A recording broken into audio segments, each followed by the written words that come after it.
For today's mini vlog, gugora nga tayo dito sa Hardin ng Postema sa Tansa, Cavite. Birthday kasi ng pamangkin ko kaya magpapaswimming yung kapatid ko. Nandito na nga kami kaya let's go! Habang nasa registration nga sila, waiting naman kami dito. Alam nyo ba na napakamura lang ng entrance fee dito sa pool nila? 100 pesos lang each person. Kahit bata, matanda, 100 pesos lang. Kapag naman overnight kayo, 150 each na yung babayaran nyo sa entrance. So, siya nga pala yung baby namin may birthday. Ang pogi-pogi, diba? Happy birthday, Josiah! Tapos na nga pala sila mag-register, kaya pwede nang pumasok. Kaya let's go! Yung mister ko pala, hindi makakasama kasi may pasok siya at busy siya sa work. So, nagpahatid lang kami dito sa resort.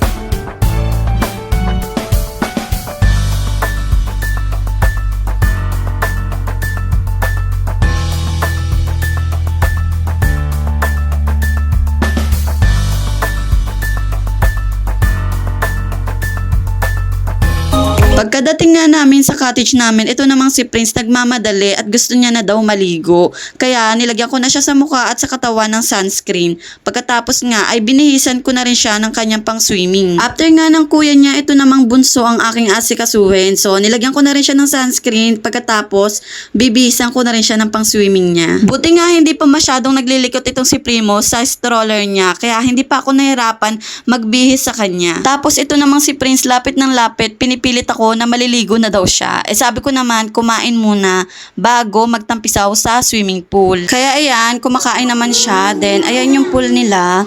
Malaki yung pool nila, guys. Meron pa doon sa mga gilid-gilid. Then, ayan, kumakain na kami. Nagre-ready na kami para sa aming pagkain.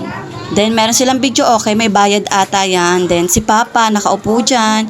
Tapos, si Mama nag-aasikaso ng kanyang iihawin. Meron nang nakasalang dyan, ayan, yung mga chicken, iniihaw na ni Mama. Guys, yung cottage pala nila dito ay free at walang bayad. Kaya kahit saan ka pumwesto, okay na okay lang sa kanila.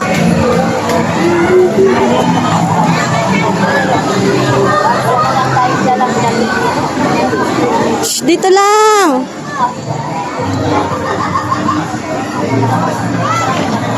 Ah!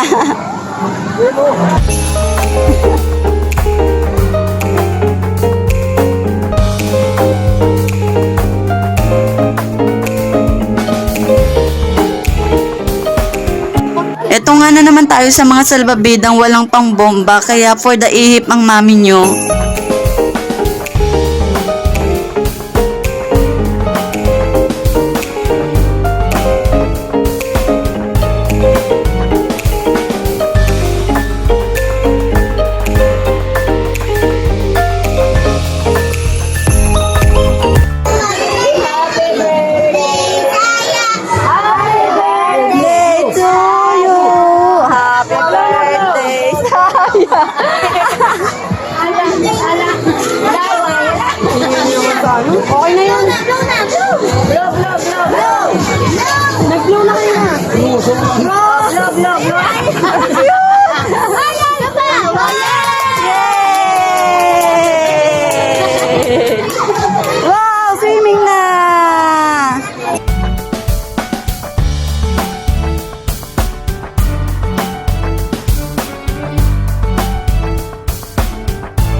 So, 8 a.m. na nga ng gabi, kaya ito, kumakain na kami bago kami lumarga pa uwi. Dumating na nga rin pala yung mister ko para sunduin kami, kaya thank you sa panonood. See you!